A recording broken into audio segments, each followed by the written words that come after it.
पण आपण बऱ्याचदा आता पेपरात वाचतो ना, की स्वयंपाकघरामध्ये गॅस लीक झाला किंवा रॉकेल आहे ते पसरलं, त्याच्यामुळे पण होतात ना आगी. सी बेसिकली घरात आपला LPG असतो, म्हणजे that is a liquefied petroleum gas. So त्याला कुठलाही प्रकारचा ऑर्डर नसतो. तर IOCL BPCLवाले काय करतात, इथेनॉल मर्कॅप्टन नावाचा एक घटक त्याच्यामध्ये मिक्स करतात. म्हणजे मे बी तो लीक झाला तर त्यात आपल्याला स्मेल यायला पाहिजे. So LPG it is a highly flammable. कधी आपण विचार केला आहे की LPG लीक झाल्यानंतर काच ब्लास्ट होतो. म्हणजे आपण डेली कुकिंग करतो, आपण लाईट करतो, म्हणजे आपण घरात आपला ऑक्सिजन असतो, आपण जेव्हा रेग्युलेटर ऑन करतो तेव्हा ज्वलनशील पदार्थ दॅट इज LPG बाहेर येतो आणि आपण लाईट करतो म्हणजे हीट देतो. ट्रायंगल कंप्लीट होतो.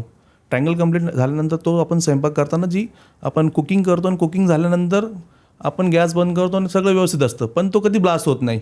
पण लीक झाल्यावरच का ब्लास्ट होतो असा आपण कधी विचार केला आहे का?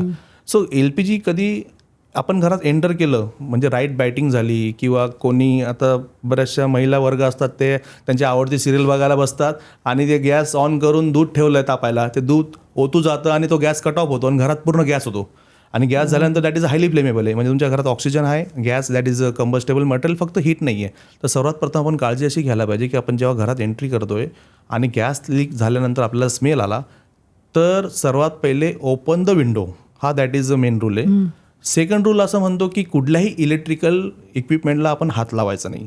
जसं कुठलं पण आपण इलेक्ट्रिकल बटन ऑन ऑफ करतो तर आतमध्ये एक स्पार्क होत असतो. म्हणजे लोकांचा असा गैरसमज आहे की अरे लाईट चालू आहे, गॅस लीक झाला आहे, तू लाईट्स बंद कर, TV चालू आहे, TV बंद कर.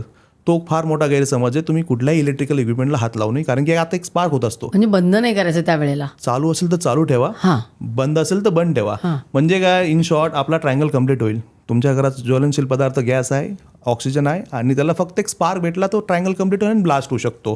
तर LPG has a LEL level, lower exposure limit, ती क्रॉस झाल्यानंतरच तो ब्लास्ट होतो.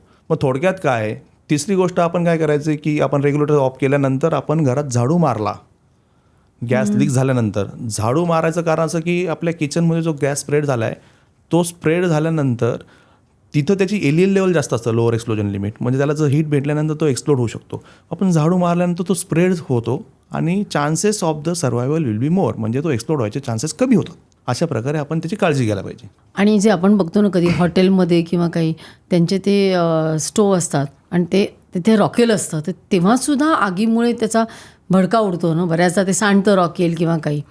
सी बेसिकली जसं तुम्ही 5 स्टार हॉटेलमध्ये गेलात तर त्यांच्याकडे K टाईप एक्सटिंग्विशर असतो. त्याचं K टाईप म्हणजे किचन फायरसाठी तो स्पेशली वापरला जातो.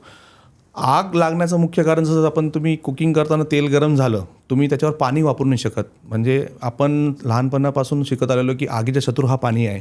आपण प्रत्येक गोष्टीवर पाणी टाकायचा प्रयत्न करतो. इलेक्ट्रिकल शॉर्ट सर्किट झाल्यानंतर पण तुम्ही पाणी टाकू शकत नाही, कारण की इलेक्ट्रिकेशन होऊन तुम्हाला शॉक लागू शकतो. Same thing with the oil.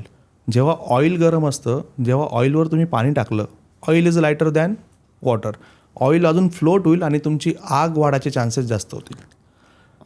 So त्या बेसिक गोष्टीमध्ये तुम्हाला कसं कट ऑफ करायचं, ती जर आग लागली एखादं, म्हणजे आपण साधं एक्झाम्पल घेऊया की घरात आपण तेल तापवलं आहे, मस्त छान पाऊस पडतोय आणि आपण भजे तळतोय आणि विसरली बायको की यार ते गॅस बंद करायचं आणि ते तेल तापलं आणि 200-300 डिग्री नंतर गेल्यानंतर आग लागली. तर लेमॅन काय करेल, घरात त्याच्याकडे काय अवेलेबल सोर्स आहे की पाणी टाकल्यानंतर ते तेल फ्लोट होईल, फ्लोट झाल्यानंतर अजून ती आग स्प्रेड होईल. तर सिम्पल टेक्निक जसं मी तुम्हाला सांगितलं की आपण एक्सपेरिमेंट केला की कॅन्डलवर आपण ग्लास ठेवला तर आग विझते. आपल्याला फक्त हा ट्रायंगल लक्षात ठेवायचा आहे. ट्रायंगलमधली एकही गोष्ट काढण्यात तुम्ही यशस्वी झाला, you will be a fire marshal. हे माझी गोल्डन लाईन तुम्ही लक्षात ठेवा. कोणी पण कुठल्याही व्यक्तीने की ही गोल्डन लाईन लक्षात ठेवली की एकही गोष्ट आपल्याला त्याच्यातून कट करायची, मग आपल्या घरात अवेलेबल काय, आग लागली ऑइलमध्ये, आपण एक मोठं झाकण घेऊ शकतो, त्याच्यावर ठेवू शकतो. त्याच्याने काय होणार, ऑक्सिजन कट होणार. दुसरं आपल्याकडे ब्लँकेट असतं. ब्लँकेटला आपण ओलं करून त्याच्यावरती जरी कवर अप केलं तरी ती आग विझेल. पण ब्लँकेटला आग नाही लागणार. सी ब्लँकेटला आपल्याला टाकताना एक काळजी अशी घ्यायची की जे आपले 2-3 लेयर्स करायचे आणि त्याला आपल्याला ओलं करायचं आहे. मग त्या आगीचे चान्सेस त्याला लागायचे कमी होऊन जातात पाणी लावल्यामुळे. आणि लेयर जेव्हा तुम्ही मल्टिपल लेयर्स त्याच्यात वापरतात त्यामुळे ती कट ऑफ आग व्हायचे चान्सेस जास्त असतात.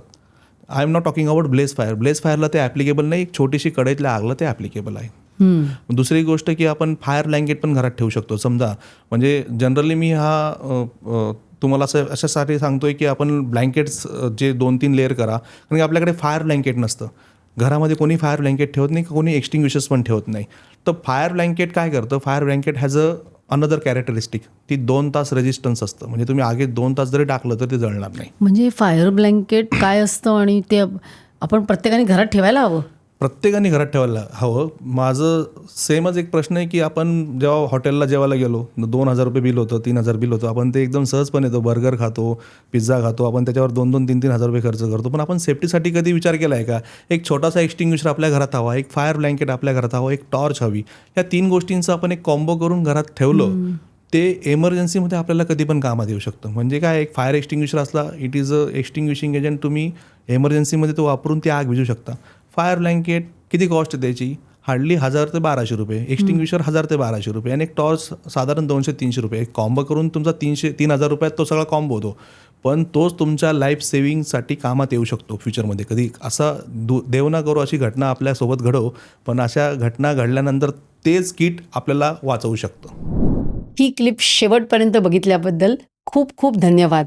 संपूर्ण एपिसोड बघण्यासाठी खाली दिलेल्या लिंकवर क्लिक करा आणि सर्व काही चॅनलला सबस्क्राईब करायला विसरू नका.